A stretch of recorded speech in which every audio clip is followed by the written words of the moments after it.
Hi, welcome to College Connection. My name is May Hanna, your host, and Happy New Year to everyone from Anderson Community Television and UC Claremont College. I'm so pleased to have you join us today because we have a show today about veterans and about veterans' benefits and education and furthering your education with the GI Bill. And today I'd like to welcome Jeff Bosworth, the Director of Veterans Affairs from UC Claremont College. Hi. Welcome, Jeff. Thank you. And Daniel Deitch from UC Claremont College. He's also a veteran from the Navy. You served in the Navy, as did Jeff. Yes, ma'am. All the ma'ams flowing around here, right? So I'm delighted to have you both here with me, and it's really important for us to have a segment about veterans because there's so many misconceptions about the GI Bill and educational benefits for veterans. So you're here to share more information with our viewers about going back to school if you're a vet. So I'm going to just start from the beginning. Okay. Daniel, I'll have you tell the viewers just a little bit about yourself and, you know, your time in the Navy and then how you found yourself here. All right. Well, honestly enough, if you had asked me 3 years ago, I would say college was not even on my map. I was not expecting to use my GI Bill ever. Once I separated and I was working in the field I was in, I kind of felt lost, and eventually I kind of kicked myself in the backside and said, you know what, it's time to time to use the GI Bill, time to get to school. UC Claremont was obviously my first choice. I had not been to college before. I had never stepped foot in a college classroom. And just stepping into that environment, small classrooms, smaller campus, it was easier to get to learn. It was easier to, meet the people around me. It was easier to understand or ask questions of my teachers. And it was an environment I was very happy to step into coming out of the military. It's more structured, and it felt good to be more in a more structured environment and actually feeling like I was doing something worthwhile now. Wow, that's great. And how long was it from the time you graduated from high school? And are you from this area? Yeah, I was actually born and raised in Anderson Township. Okay. I've lived within 5 minutes of here my entire life other than the military. Oh my goodness. Yeah, I joined the Navy when I was 17. I shipped out when I was 18. I was in Japan for 3.5 years. Now stateside for the last 2.5. Okay. And from that time to now, it's been almost 10 years. Okay, great. It's been a long road. Well, wonderful. So you're a hometown boy, and you found yourself back here. And to my surprise. To your surprise. So, well, we're happy that you're back. Me too. Jeff, what about you? Tell us a little bit about your background. Well, quite some time ago, I had been a college student, and after 2 years, I decided that I really didn't know what I was doing at college, why I was taking this particular major. No other major really appealed to me at that point. So with Vietnam going on at the time, the draft board was very closely monitoring students. We were deferred while we were a student, and once you dropped out of school, you were immediately what they called 1A classified, therefore ready for service. And I decided that I would join the Navy because it offered the opportunity for travel. And I thought it also had the kind of technical training that I was looking for at the time. I had wanted to be a physicist when I was going to college, and that wasn't really working out very well. So I thought I'd get the technical training that the Navy did offer. So I spent 4 years in the Navy, active duty. Was homeported out of Pearl Harbor, Hawaii. It was a terrible place to be. I can only imagine. It was just awful. And I actually got to go to Vietnam twice. So I have 2 tours of combat duty in Vietnam. And when I got out, I really wanted nothing more to do with the military at that point. But I also knew that I wanted to go back to school, and I'd also finalized what it was I really wanted to do. So I was accepted to Syracuse University in their photojournalism program at the Newhouse School there, and moved to Syracuse almost immediately after getting out of the Navy. and got my degree there in journalism and public communications. Okay. Then I went into the civilian world, and it was about 8 years later that I decided to join the reserves, just to see what it would be like to go back into the military once again. So 8 years later, after getting out of the military and not wanting to have anything to do with that military, I was back into it again. And I ended up spending 28 years in the Navy Reserves and retired in 2000, concurrently with a civilian career.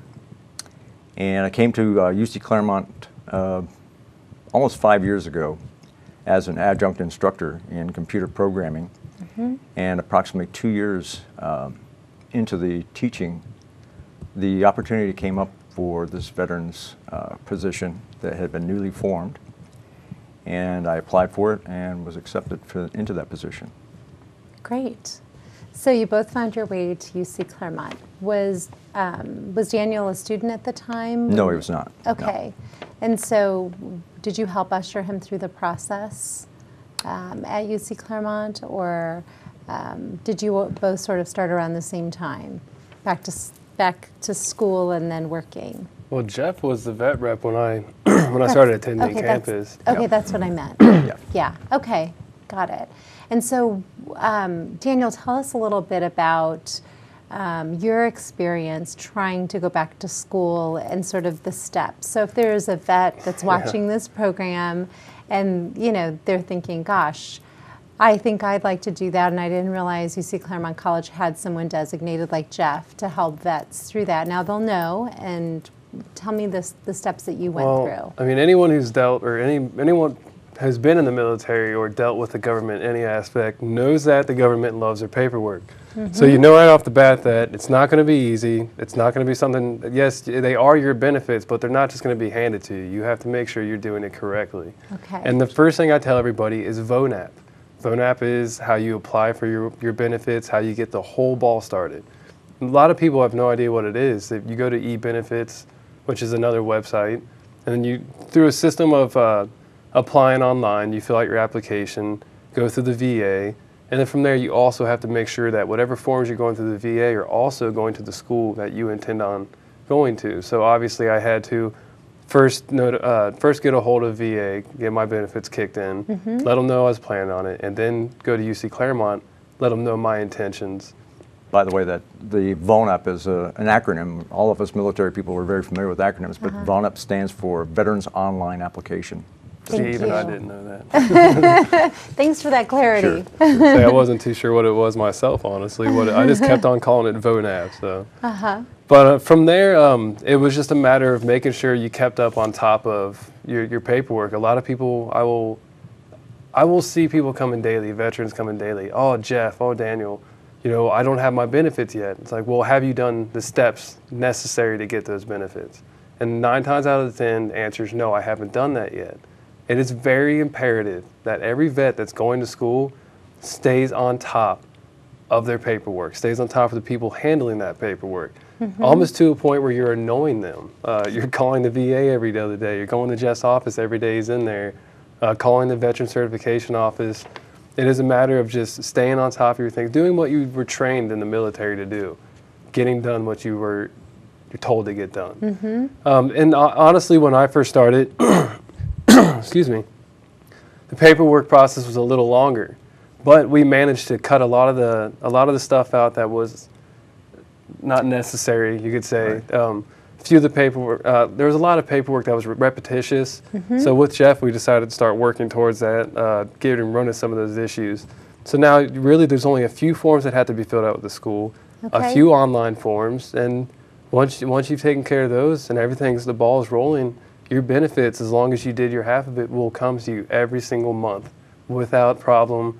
You have a lot of people who say they have issues, and you will hear a lot of horror stories like, oh, this happened to me. It's like, well, somewhere in the process, did you not do something? And 9 times out of 10, they didn't do it. And the truth is, if you stay on top of it, that it is a very easy process. It was easier than I expected it to be. That's good to hear. It's good to hear. So Jeff, what would you say to veterans watching this? What would be the first steps? Obviously, Daniel said to go online, Right. And to fill out the form. So if they've narrowed down that they'd like to go to UC or UC Claremont College, what would you tell them to do? Well, I think it's important that you understand what the process is first before we get into that. Many veterans, I'm surprised to find, have no idea that the GI Bill is not automatic.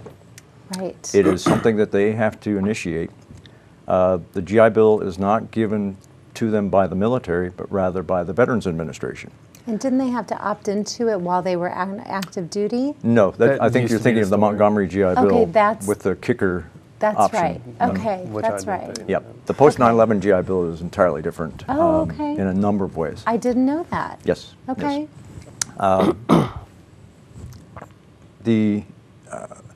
In addition to having to apply to the VA, as Daniel mentioned through the Vaughn app, there's a waiting time for that approval process. It can be anywhere from 4 to 8 weeks. In some cases, it all depends on the workload of the VA. And then the VA is inundated right now with Iraq and Afghanistan veterans coming back home. Okay. Everybody's trying to use those benefits. But in addition to having to apply to the VA and then apply to a school, there is a certification process that the school has to provide to the VA. So in effect, the school is working for the VA as a middleman for the student and the VA. With the post 9/11 GI Bill and the Montgomery GI Bill, all of the GI Bills actually, the VA has put some severe restrictions on the fact that the school must verify or certify that that student is in fact attending that university or that school, and that they are taking a required number of courses. There's a 12 credit hour minimum for full-time benefits, 6 credit hours minimum for part-time benefits, and then there's a pro rata in between. There's also requirements that all of the courses that they take must be degree-oriented. They must be enrolled in a degree program, Okay. and everything they take has to apply to that degree. Otherwise, the VA will not pay for it. Now, they can pay for it out of pocket, of course. Well, you got to remember that there are other benefits that don't require you to take the classes that are like in that degree path, like for vocational rehabilitation That's as true. well. Yeah, there are exceptions. You can and take I'll there talk are about those. exceptions mounted. So Yeah, I'll talk about those a Alright. little bit. Yeah. Good to know. Yes. Good Yes. to know. So most people are using the post 9/11 GI Bill, Okay. and that's the restrictions on that one in particular. Okay. Jeff, you say that a student has to be certified that they're enrolled, but how can they be enrolled if they're not sure they have the money? So it's kind of like which comes first, you know? Right. Can they get the benefits in place before they enroll? Not actually.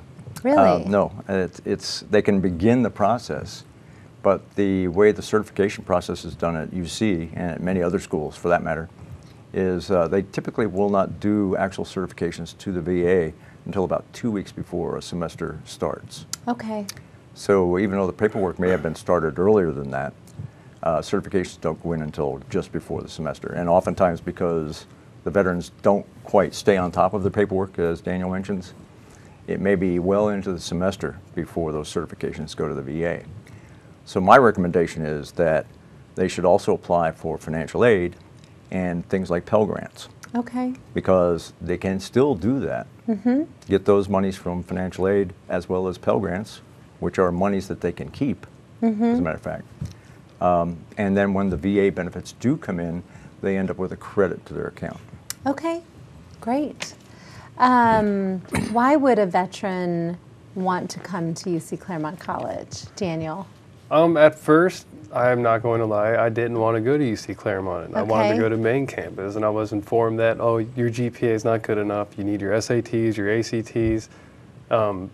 So at first, I was a little adamant about driving out to Batavia, but truthfully, now I don't want to go to main campus. I'd rather Okay. stay at Batavia because, for one, smaller class sizes. And when it comes to a lot of veterans, you'll see they're either dealing with disabilities, whether they be psychological or physical disabilities. In my situation, I have both, and being in a smaller class I cannot even begin to describe how important that is to me, because you're paying for this experience, and you need this class, and you're in there and you need your questions answered. And in a smaller classroom, you always have those questions answered. You always have the resources you need. And truthfully, at UC Claremont, there is every single resource applied to try to help anyone, not just veterans, but all students out there. And it's great.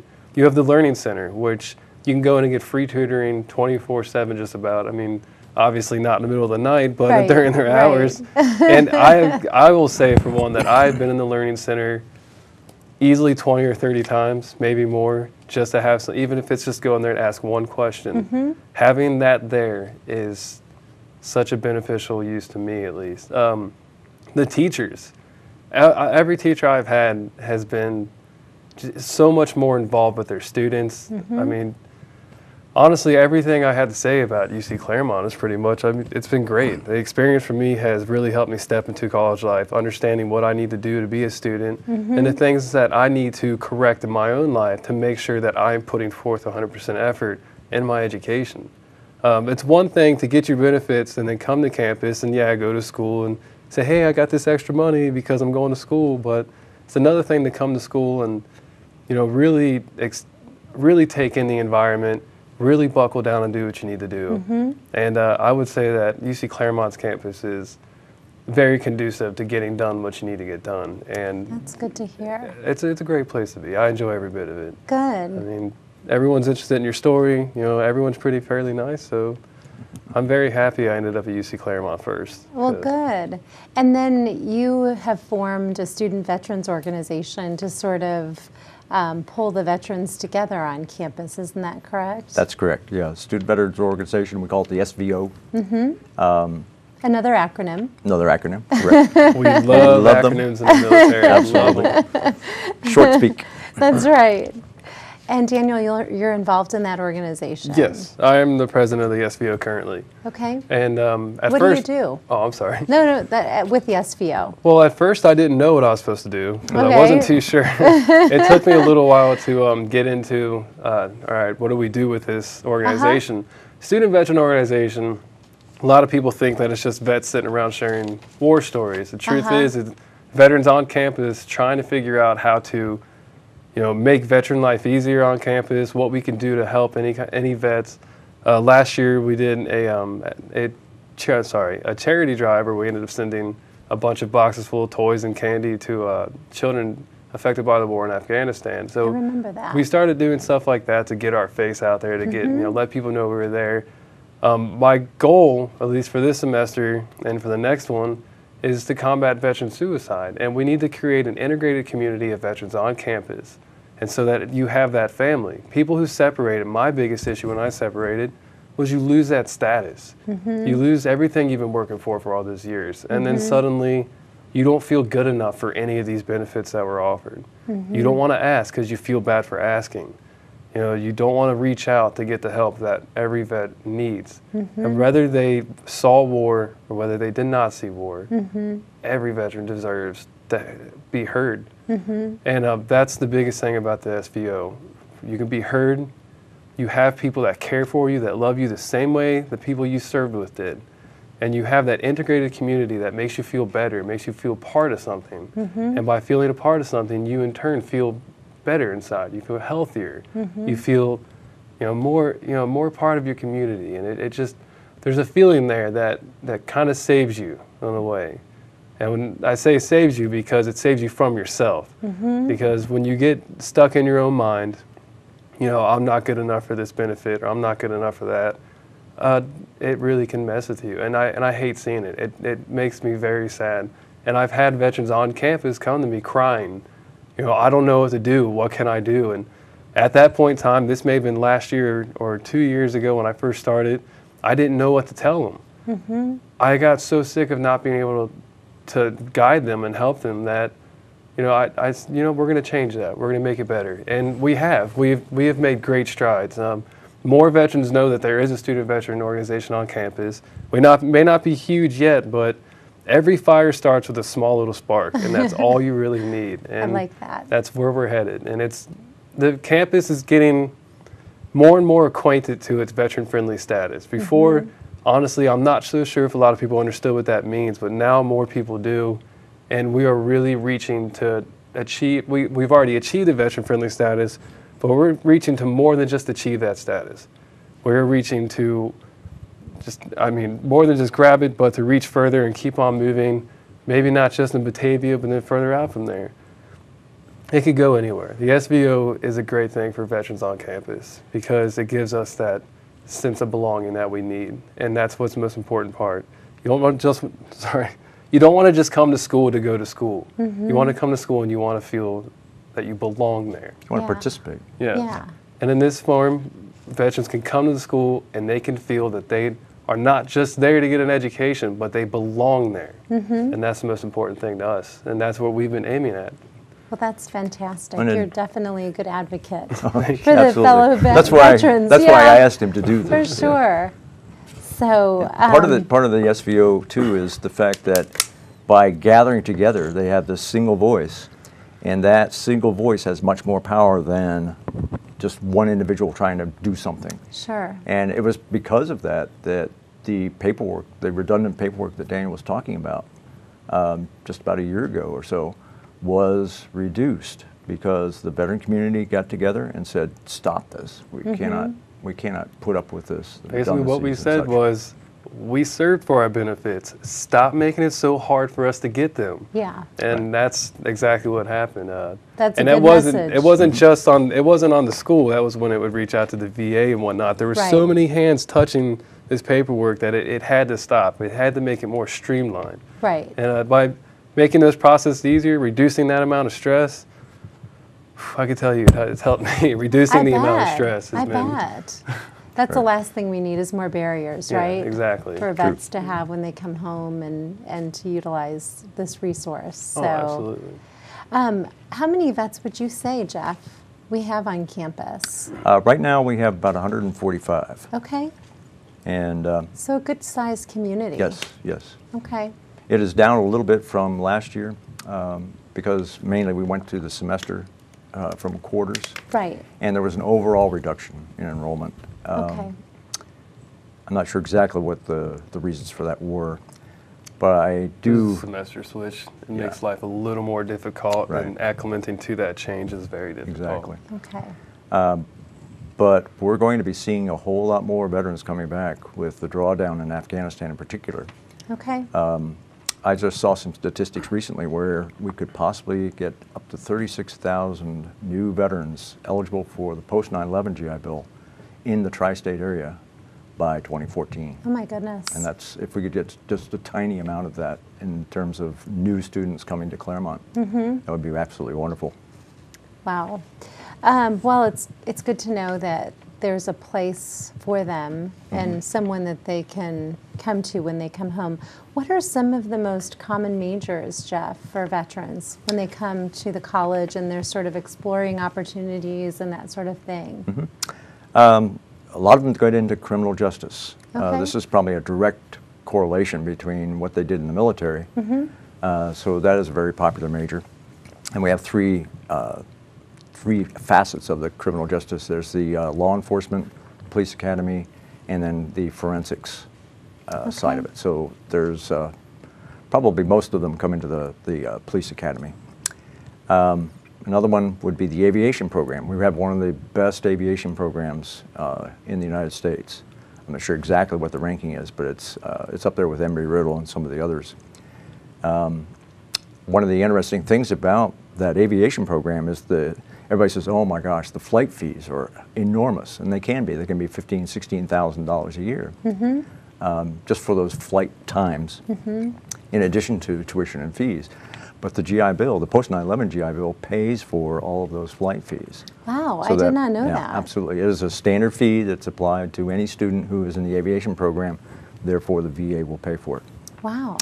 And then we have a number going into the computer or the IT programs, the CAD, and of course the networking, the Cisco networking systems and such. Okay. And then there's a smattering that is spread out into the liberal arts and whatnot. Got it. Right. Yeah. Like Liberal you?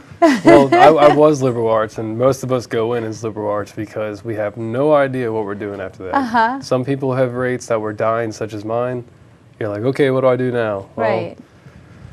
liberal arts it'll get you in there. A lot of people say, oh, liberal arts degree. Well, it's just to get you started. Right. You know, yes, I did the same thing. Oh, I don't want to be in liberal arts. You know, everyone does liberal arts.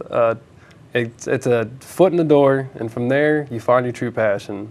From your true passion, you talk to your advisors, you find out what's possible to you. I went into liberal arts, now I'm majoring in geology and hopefully with a minor in horticulture. So I want to work in environmental sciences, I want to work environmental conservation. I discovered that passion at UC Claremont. Great. I didn't know it before. I discovered a lot of my passion at UC Claremont. That's fantastic. True. That is fantastic. We talked about some of the challenges that vets face, but we also talked a little bit about, you mentioned it earlier, that the campus has been named a vet-friendly college. Jeff, can you talk about that? How did we get designated in that way? Yeah, there's a magazine called GI Jobs, Okay. which is a pretty widespread magazine for helping veterans find jobs. And every year they have a survey that they put out to each institution of higher education. And essentially what that survey is asking is, what is your infrastructure as it relates to supporting veterans? And strategically, UC Claremont and UC proper, the main campus, all meet that infrastructure requirement. We have the facilities there. We have an on-site Veterans Affairs individual like myself. We have a truly veteran-friendly campus. It's only getting better. Right. Only getting better. The instructors, the professors are becoming much more aware of the benefit of having veterans in the classrooms, that maturity, that focus that the veterans bring to a classroom. And it's because of that that we've been able to get that designation for 3 years in a row now. That's fantastic. That's fantastic. So, like I told you before the show started, it will go by in a flash, and so we're almost done with our time here. Okay.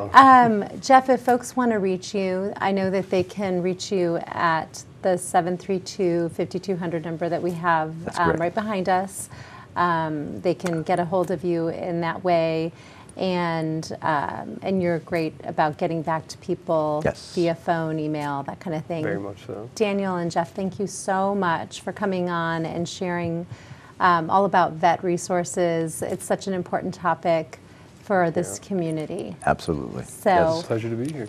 well, it's a pleasure to have you both. Agreed. So I thank you for joining us at College Connection on behalf of Anderson Community Television. I'd like to wish you again a very happy new year, and we'll hopefully catch you next time.